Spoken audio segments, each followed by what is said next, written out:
Bonjour à tous et à toutes. Les entreprises font partie de notre quotidien, mais elles sont aussi la base de l'économie au niveau local comme au niveau mondial. Mais savez-vous vraiment ce qu'est qu'une entreprise? Connaissez-vous les différences entre une entreprise publique et une entreprise privée? Connaissez-vous leur but? Nous allons répondre à toutes ces questions dans cette présentation.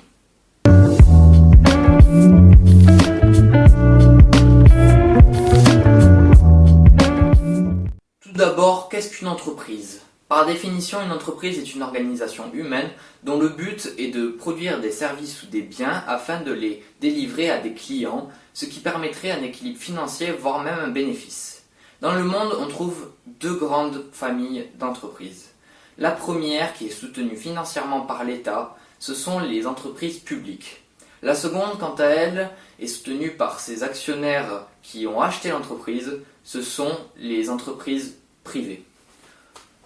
Hormis ces deux grandes différences fondamentales, on trouve bien d'autres différences entre ces deux grandes familles.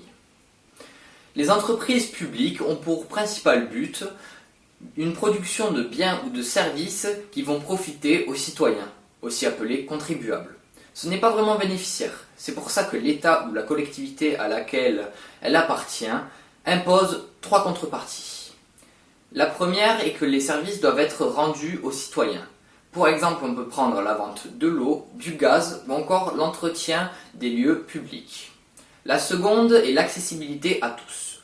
Pour exemple, en France, c'est le gouvernement qui fixe le prix de base de l'eau et du gaz. Dernièrement, c'est la surveillance de la bonne gestion de l'entreprise, pour éviter un déficit qui amènerait à une hausse des impôts. Contrairement aux entreprises publiques, les entreprises privées ont pour principal but de générer un maximum de bénéfices pour rembourser les actionnaires. Parmi les entreprises privées, on trouve quatre catégories d'entreprises. La première, ce sont les micro-entreprises, ce sont les entreprises de moins de 10 personnes. La plupart du temps, ce sont les auto-entrepreneurs. Ensuite, on a les petites et moyennes entreprises qui comptent moins de 250 personnes.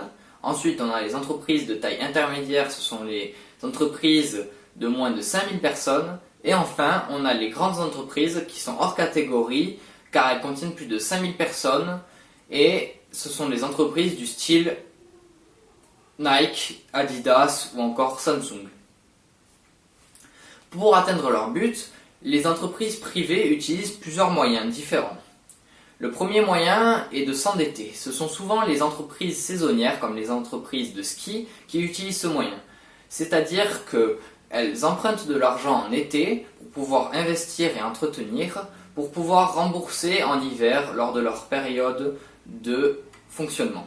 Ensuite, on a les entreprises qui utilisent leurs propres ressources. Ce sont souvent les artisans ou les boulangers.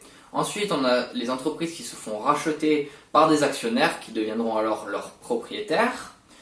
Puis, on a enfin les entreprises qui donnent plus de visibilité à leurs produits grâce aux pubs. Les risques sont plus grands chez les petites entreprises que chez les grandes entreprises, compte tenu du fait que les petites entreprises ont un seul actionnaire, alors que les grandes entreprises ont un grand personnel. Il y a le gérant qui est le société anonyme, on a le président directeur général qui est le PDG, ou encore on a les actionnaires qui sont les propriétaires. Pour conclure, nous pouvons parler de certaines interactions possibles entre les entreprises publiques et les entreprises privées. Il y a deux modes d'interaction à savoir. Le premier mode d'interaction, c'est la privatisation. C'est lorsque l'État a racheté une entreprise qui est publique pour en revendre ses actions, car parfois les entreprises publiques ont un trop gros coût. Ça a été le cas de la SNCF ou encore de la FDJ en 2019, qui ont subi une privatisation.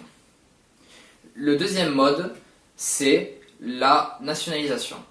La nationalisation, c'est lorsque l'État veut s'approprier une entreprise qui est privée, donc elle achète tout simplement ses actions et en devient propriétaire.